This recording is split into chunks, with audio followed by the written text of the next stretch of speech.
श्रीशैले दयापात्रं दीभत्यादिगुणान्धवं यतीन्द्रप्रवणं वन्दे रम्यजामाधरां मुनिं लक्ष्मीनाथसमारम्भां नादयामुणमद्भयाम् अस्मदाचार्यपर्यन्तां वन्दे गुरुपरम्परां भक्तामृतं विश्वजानूनमोधनं सर्वार्थं श्रीषडहोमवाङ्मयं सकस्ससाहोपनिषत्समागमम् நமாம்யகம் திராவிடவேதசாகரம். திருவழுதினாடென்றும் தென்குருகூர் என்றும் மறுவினிய வன்பொருணல் என்றும் அருமறைகள் அந்தாதி செய்தான் அடியினைய எப்பொழுதும் சிந்தியாய் நெஞ்சே தெளிந்து ஏத்த பெருங்கீர்த்தி ராமானுஜமுனிதன் வாய்த்தமலர் பாதம் வணங்குகின்றேன். ஆய்த்தவரும் சீரார் சடகோபன் செந்தமிழ் வேதம் தரிக்கும் பெறாத உள்ளம் பெற. எம்பெருமான் திருவருளாலே ஆச்சாரியன் அனுக்கிரகத்தாலே கடந்த பல தினங்களாக நம்மாழ்வார் அருளி செய்த திருவாய்மொழியினை நாம் அனுபவித்து வருகிறோம். நேற்றைய பரியந்தம் முதலாம் பத்திலே 5ஆம் பதிகத்திலே 2ஆம் பாசுரம் முடிய அனுபவித்தோம். இன்று அதன் தொடர்ச்சியாக நாம் காண இருப்பது முதலாம் பத்து 5ஆம் பதிகம் 3ஆம் பாசுரம். மாயோணிகளாய் நடைகற்ற வானோர் பலரும் முனிவரும் நீயோணிகளைப் படையென்று நிறை நான் முகளைப் படைத்தவன் சேயோன் எல்லா அறிவுக்கும் திசைகளெல்லாம் திருவடியால் தாயோன் எல்லா எவ்வுயிர்க்கும் தாயோன் தானோர் ஒருவனே. மாயோனிகளாய் நடைகற்ற வானோர் பலரும் முனிவரும் நீ யோனிகளை படை என்று நிறை நான்முகனைப் படைத்தவன் சேயோன் எல்லா அறிவுக்கும் திசைகளெல்லாம் திருவடியால் தாயோன் எல்லா எவ்வுயிர்க்கும் தாயோன் தான் ஓர் ஒருவனே. மாயோனிகளாய் பெருமையுள்ள பிறப்புடையவர்களாய்க் கொண்டு நடை படைத்தல் முதலான தொழிலை கற்ற அறிந்திருக்கிற வானோர் முனிவரும் பலரும் தேவர்களும் ரிஷிகளும் மற்றும் பலருமாகிய யோனிகளை காரணபூதர்களான பிராணிகளை நீ படைக்கக் கடவாய் என்று நிறை நான்முகனைப் படைத்தவன் ஞான சக்திகள் நிறைந்த பிரம்மனை படைத்தவன் சேயோன் எல்லா அறிவுக்கும் எல்லா ஞானத்துக்கும் எட்டாதவன் திசைகளெல்லாம் எல்லா உலகங்களையும் திருவடியினாலே தாயோன் அளந்தவன் எல்லா எவ்வுயிர்க்கும் எல்லா விதமான உயிர்களுக்கும் தாயோன் தாய் போன்றவன் தானோர் ஒருவனே.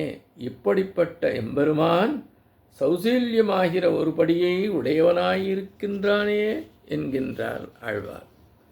இங்கே தாயோன் என்று இரு இடத்திலே குறிப்பிடுகின்றார். முதலில் குறிப்பிட்ட தாயோன் என்பது தன்னுடைய திருவடியினாலே இவ்வுலகத்தையெல்லாம் அளந்தவன் என்பதை குறிக்கும்.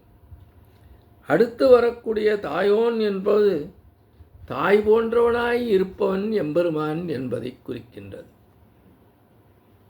இப்பொழுது இப்பாசுரத்தின் முழு விளக்கத்தை நாம் காண்போம்.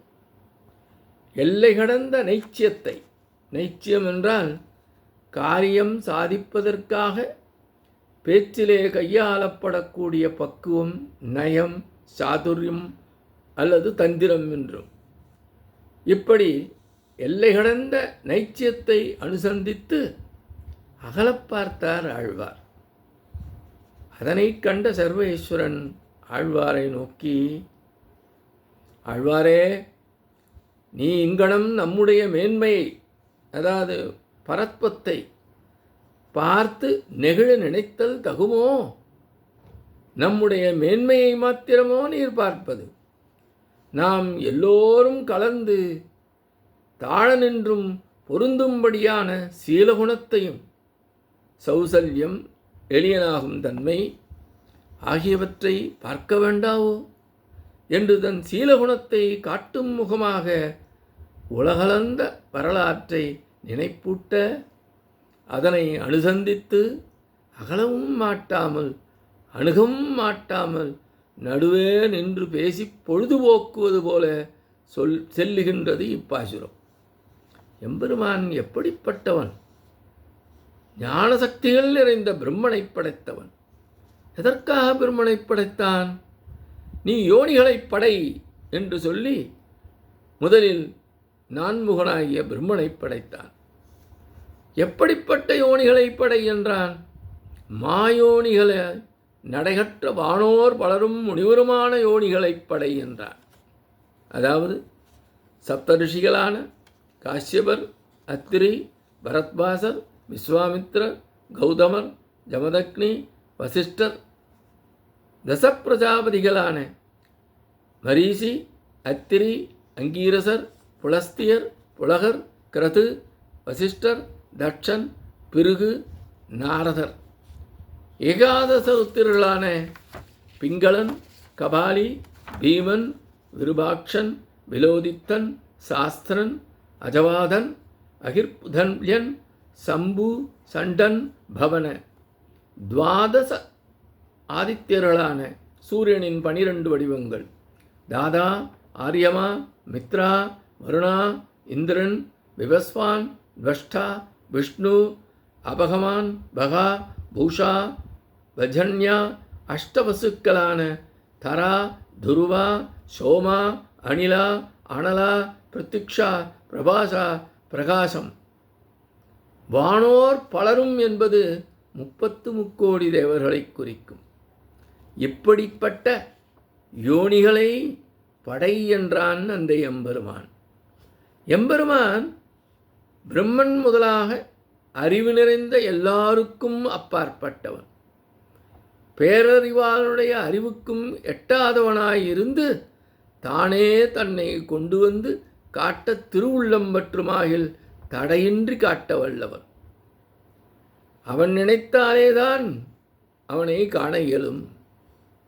10 திசைகளிலும் உள்ள உயர்தினை, அகரிணை பொருட்கள் அடங்கலும் அடங்கிய இம்மூவுலகையும் தன் திருவடிகளாலே வாமனனாய் தோன்றி திருவிக்கிரமாக மாறி மகாபலியிடமிருந்து அளந்து எடுத்து கொண்டவன். உலகில் எல்லா உயிர்கட்கும் தாய்போல் இருந்து அருள் பாலிப்பவன். எம்பெருமானுடைய இப்படிப்பட்ட மேன்மையையும் அதற்கு எதிர்த்தட்டான நீர்மையையும் பேசி, இப்படியும் ஒருவன் இருக்கின்றானே என்று வியந்து தலை காட்டுகிறார் இப்பாசுரத்திலே. ஒருவனே என்பது ஒருபடித்தான தன்மையை கொண்டவன் என்பதே. அதாவது அவன் தன் மேன்மை குணங்களோடு எப்படி சிறந்தவனாக திகழ்கின்றானோ அதுபோல தான் எளியனாம் தன்மையிலுமே சிறந்து விளங்குகின்றான். மேன்மைத்தன்மையிலும் சிறந்தவன், எளிமைத்தன்மையிலும் சிறந்தவன் எம்பெருமான் என்பதாக இப்பாசுர விளக்கம் அமைகின்றது. இத்தோடு இன்றைய காணலை நிறைவு செய்கின்றோம். எம்பெருமான் திருவடிகளே சரணம். நம்மாழ்வார் திருவடிகளே சரணம். எம்பார் திருவடிகளே சரணம்.